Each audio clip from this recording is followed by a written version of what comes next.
अच्छा जी, हमने last class में जो लास्ट सेशन हमने रिकॉर्ड कर लें। Thank you thank you thank you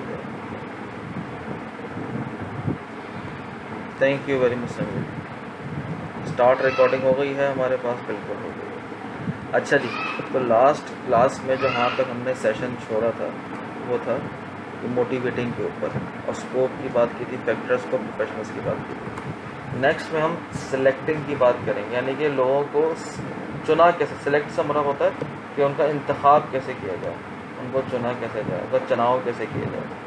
और लोगों को जो इंतखाब किया जाता है या सिलेक्ट किया जाता है, उसकी दो वजूहत होती हैं। एक तो पहली तो इम्पॉर्टेंट वजह ये है कि जो आपने टास्क अचीव करना है, जो आपने काम करना है, जो आपने काम करने की अच्छा, दो चीज़ें बड़ी इंपॉर्टेंट है। एक चीज़, सॉरी, दो चीज़ें कह रहा हूँ, सॉरी, एक चीज़ सबसे इम्पॉर्टेंट है, हर स्किल सेट आपके बॉस में नहीं होता। अगर बॉस में सारे स्किल सेट होते तो उसको लोगों की ज़रूरत नहीं पड़ती। या स्किल सेट नहीं है पहली चीज़, दूसरी चीज़ या तो काम की नोयत बहुत बड़ी, काम का हुजूम बहुत बड़ा, काम करने की चीज़ें बहुत ज़्यादा हैं जो उससे संभल नहीं सकते, वो अकेला उसको संभाल नहीं सकता। ये दो बुनियादी वजूहात हैं, रीज़न्स हैं, जिनकी वजह से किसी को लोगों की या ज़रूरत पड़ती है उस काम को सरअंजाम देने के लिए या काम को कंप्लीट करने के लिए। This is the only these are the two things for which one need certain staff, managers or people to complete their own work and tasks. That is the most important thing.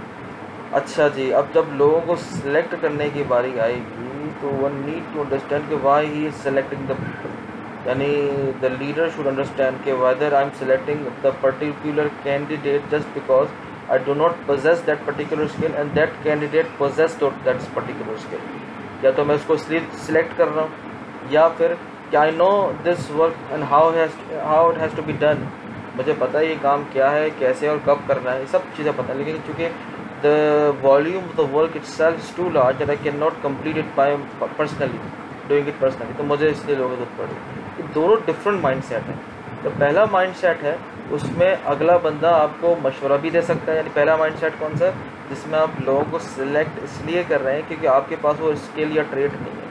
उसका मतलब ये हुआ कि जो बंदा select किया जा रहा है उस पर आपको ट्रस्ट कम्प्लीटली करना पड़ेगा और उसके साथ एक पार्टनरशिपिंग बनानी पड़ेगी, क्योंकि जो काम वो कर रहा है उसकी समझ आपको नहीं है। सेकंड जो थॉट है उसमें यह है कि आपको पता है उस काम के बारे में, लेकिन जो काम इतना ज़्यादा है कि आप अकेले नहीं कर सकते, तो आप यहाँ पर डेलीगेट करेंगे टास्क। सेकंड थॉट के अंदर कि जो आपने काम सोचा उसको डिवाइड करेंगे और हर किसी को टास्क डिवाइड करेंगे, डिवाइड करके असाइन करेंगे।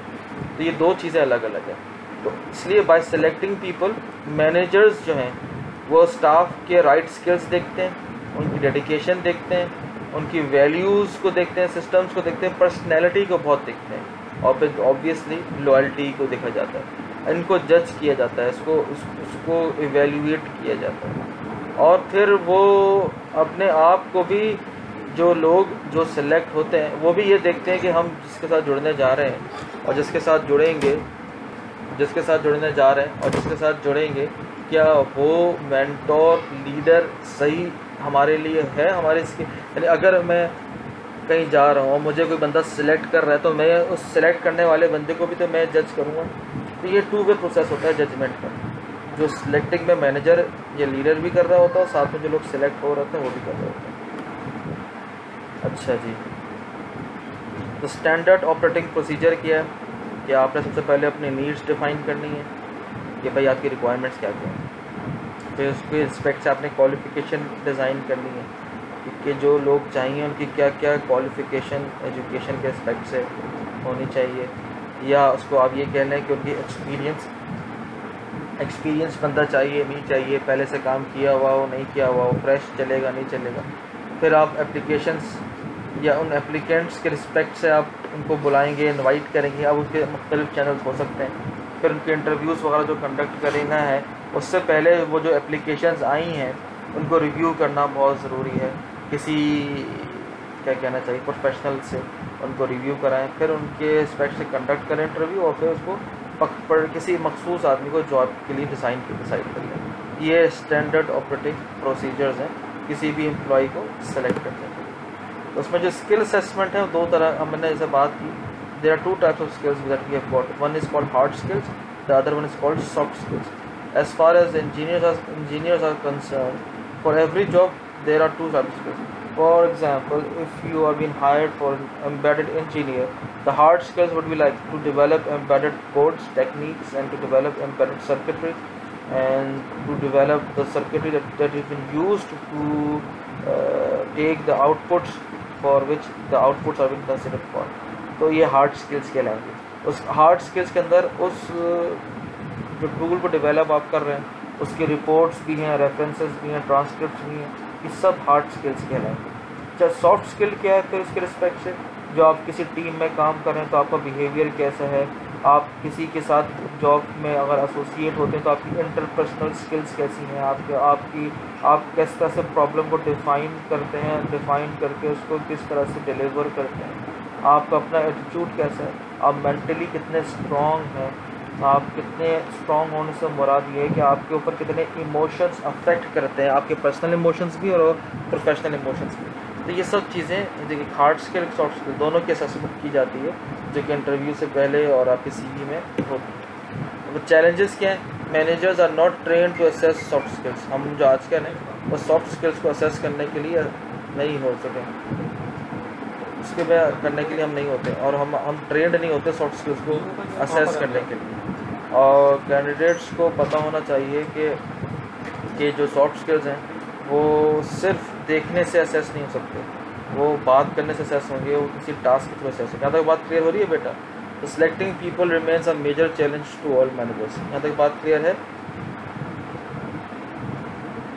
मुझे आपकी स्क्रीन्स नज़र नहीं आ रही हैं तो व्हाट्सएप ग्रुप पे बता दो या फिर चैट पे लिख देना, मैं बाद में चैट देख लूँगा. आप लोगों को मेरी बात समझ में आई? क्या होगा?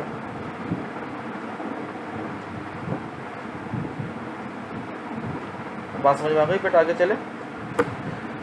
अब बेस्ट प्रैक्टिस इन सेलेक्टिंग. अब ये मज़दा मोटर की और ये मैंने ये बुक से ही ली है तो ज़रा केस स्टडी है एक तरीके की. ये जो मज़दा मोटर की तो खैर ये बाहर की केस स्टडी, हम करंटली पाकिस्तान की कराची की बात करते हैं. ये जो गुल अहमद टेक्सटाइल्स हैं या अलकरम टेक्सटाइल्स हैं या फिर छोटी मोटी कंपनीज़ हैं, इन सब के सिलेक्टिंग क्राइटेरियाज मुख्तलिफ होते हैं. अब गुल अहमद या अलकरम चूँकि इतनी बड़ी बड़ी ऑर्गेनाइजेशंस हैं, वहाँ पे सिलेक्शन क्राइटेरिया एटीट्यूड के रिस्पेक्ट से, मेंटली स्ट्रॉन्ग के रिस्पेक्ट से वहाँ पे ट्रेनिंग एक्सपर्टीज़ मौजूद होती हैं. जो हमारे पास स्मॉल ऑर्गेनाइजेशंस होती हैं वो तो ट्रेनिंग की एक्सपर्टीज़ मौजूद नहीं होती. वो ये सोचते हैं कि कैंडिडेट जो आ रहा है वो इटसेल्फ या तो ट्रेनिंग एक्वायर कर ले या फिर वो खुद सीख ले. हम उनके पास इतने फंड्स नहीं होते वो कैंडिडेट्स को सिखा सकें. तो इट ऑल डिपेंड्स कि आप जिस ऑर्गेनाइजेशन में जा रहे हैं वहाँ पर किस लेवल की ट्रेनिंग मटेरियल मौजूद है. तो उसके रिस्पेक्ट से फिर वो आपकी ग्रूमिंग भी करते हैं, आपके एप्टीट्यूड को भी ट्रेन करते हैं टीम वर्क के रिस्पेक्ट से, और फिर वो रिज़ल्ट भी जनरेट करते हैं. खैर डेवलपिंग, अच्छा ये वो इसी का जो है केस स्टडी है, उसी की रिक्वायरमेंट्स है तो मैंने एक तरीके से फिर है डेवलपिंग. अब आपने मोटिवेट किया, सिलेक्ट किया, आप जैसी बात है लोगों को डेवलप भी करेंगे. डेवलप से मुराद ये है कि जो आपकी अब वो तो जेनरिकली सिलेक्ट होना लोग, लेकिन अब जो आपका टास्क है जो आपने अचीव करना है वो बहुत डेडिकेटेड है. उस डेडिकेटेड टास्क को अचीव करने के लिए लोगों को डेवलप करना पड़ेगा, नर्चर करना पड़ेगा, उनको चीज़ें सिखानी पड़ेंगी, उनको चीज़ें समझानी पड़ेंगी. ये सब डेवलपमेंट के अंदर आता है. तो इसलिए क्या है, उसमें नॉलेज इम्प्रूव करना, उसमें एम्प्लॉयज़ के स्किल्स को इम्प्रूव करना, उनकी एम्प्लॉयज़ के एटीट्यूड को सही करना, राइट एटीट्यूड असाइन, राइट से मुराद वो एटीट्यूड असाइन करना जो आपके टास्क के लिए सही है, that is called right attitude. और नॉलेज, उसके रिस्पेक्ट से नॉलेज को असाइन, ये हमने बात की, एटीट्यूड की बात की, स्किल्स की बात की हमने. तो हाउ टू डेवलप पीपल, पहले तो आप अपनी खुद की एग्जांपल सेट करें कि आप खुद लीडर हैं ना, अगर कि आप खुद कैसे काम करते हैं. अब मैंने वही बात नहीं, शुरू में जब लेक्चर स्टार्ट कर रहा था मैं कि दो तरीके से लोगों को सिलेक्ट किया जाता है कि एक तो आपको काम आता है और एक काम आप दूसरे से करवाते हैं जो आपको नहीं आता. जो काम आप दूसरे से करवाते हैं जो दूसरा वो काम करेगा ना वो भी खुद अपनी एग्जाम्पल सेट करे ताकि उसके अंदर के लोग डेवलप हो सकें।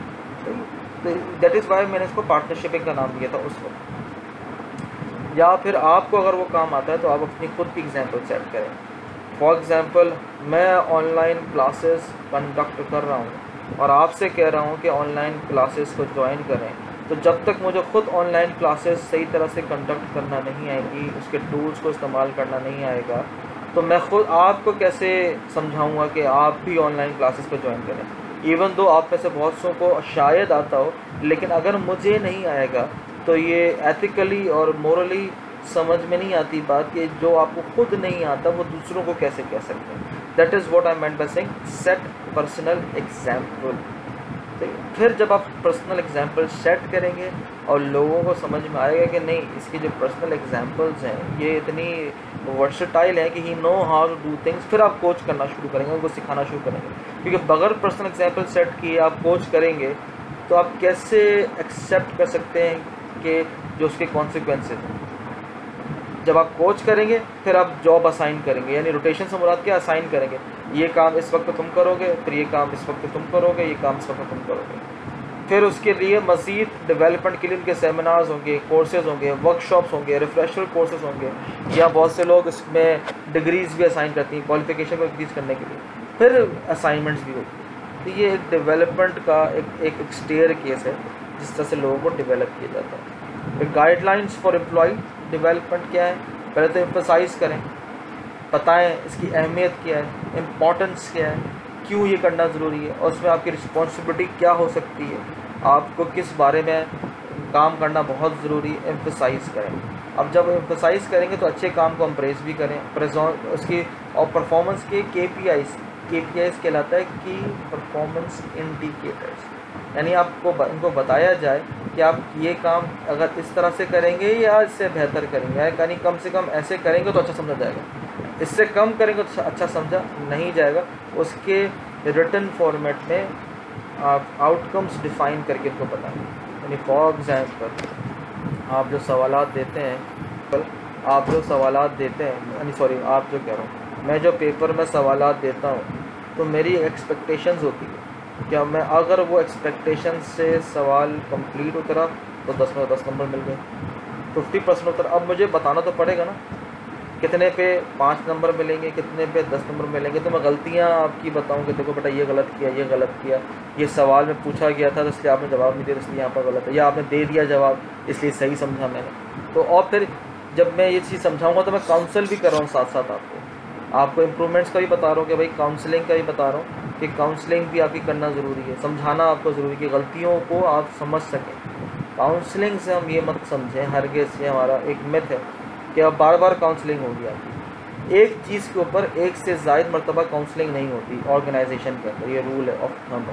मैक्सिमम 2 दफ़ा ऑर्गेनाइजेशन काउंसिल कर देगी, तीसरी दफ़ा वो आपको लेटर थमा देगी। कोई भी ऑर्गेनाइजेशन मैक्सिमम 2 दफ़ा काउंसिल करती है लीगली, तीसरी दफ़ा वो आपको लेटर थमा देगी। समझ में आई बात? तो काउंसलिंग करने के भी तरीके हैं, यानी आपका जो हेड है आपको ओरली काउंसिल कर रहा है, भाई देखो ऐसी गलती नहीं किया भाई। 3-4 दफ़ा उसने ज़बान से बोल दिया, 5वीं दफ़ा उसने आपको ऑफिस बुला के बोल दिया, 6ठी दफ़ा उसने बोला मैं लेटर इशू कर दूँगा, दोबारा किया। तो ये भी काउंसलिंग के तरीके हैं। और फिर आप ये भी ज़रूरी है कि अगर मैं चला गया तो मेरे पीछे ये काम कौन करेगा, तो सक्सेसर्स डेवलप करें। यानी अगर मैं ये काम करता हूँ सक्सेसर डेवलप नहीं किया तो मेरी तो मोनोपोली हो गई ना, मैं फिर इसके ज़्यादा पैसे अर्न करूँगा जो उस काम के बनते नहीं हैं। तो ऑर्गेनाइजेशन में मोनोपोली भी चलनी नहीं चाहिए। तो आप उसकी कैरियर प्लानिंग को बताएं, उसके सम प्रोग्रेशन को बताएं, उसके बताएं कि भाई ये काम आगे भी आप सिखा के जाएँ।